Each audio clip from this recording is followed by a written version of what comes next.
Lección de Gramática 12.2 Mandatos formales. This is Grammar Lesson 12.2 over Usted and Ustedes commands. When you're forming an Usted or Ustedes command, it's really very simple. You're going to follow basically the same rule you used when you were forming two negative commands. So that means you're going to drop the O off the yo form and add the opposite ending. Really quickly, let's do a brief review of what those opposite endings might be. If you're wanting to form an usted or an ustedes command using an AR verb, your opposite ending for an usted command would be the letter E, and your opposite ending for an ustedes command would be N, spelled with the letters EN. If, however, you're forming a command from an ER or IR verb, your opposite ending in the usted command is going to be a, and the opposite ending in the ustedes command will be an. Let's look at a couple of examples. In the far left column, you can see the infinitive verbs. Some of them are AR verbs, some are ER, and some are IR verbs. Next, you'll see the present tense yo form of the verb. The O is in bold as a reminder that that's the letter we're going to take off and replace. As you look at the last two columns and you see the examples of commands, you'll see exactly what I just talked about. We simply took off the O and added the opposite ending. You might notice that there's a GO verb on here, decir. The yo form is digo. Digo, tengo, all of those, salgo, all of those yo forms that end in go don't really do anything different. You still keep that G, it's just that the O changes to the opposite ending, which is typically going to be an A or an AN.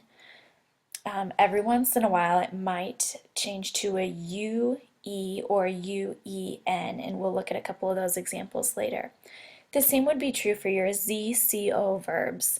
The ZC would stay on there, it's just the O that would become replaced with a different letter.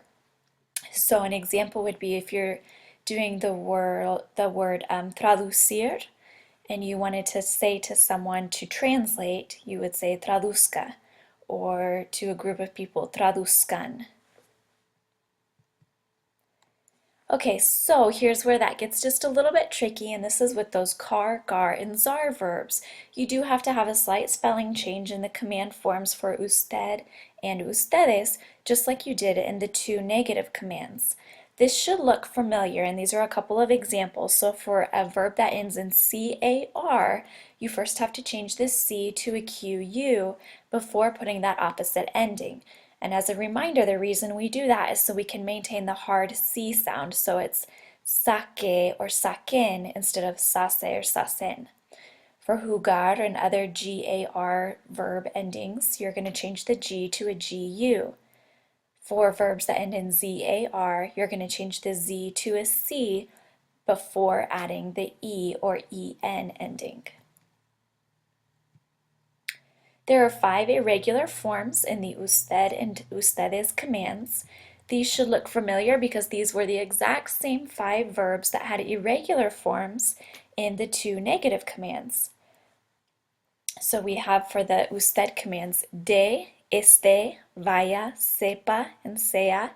For the ustedes commands, we have den, estén, vayan, sepan, sean. Here's a couple of rules to remember, and these are the same rules we used with the affirmative and negative to commands. So these aren't any different, but this is just kind of a brief review of those rules. The first rule is to make a command negative, all you have to do is place a no before the verb. When you're doing a positive command with a reflexive pronoun, a direct object pronoun, or an indirect object pronoun, you're always going to attach that pronoun to the end of the verb, just like you did with your affirmative to commands. Something to keep in mind that when you attach the pronoun to the end of a command, if that command has 2 or more syllables, then you have to add an accent mark.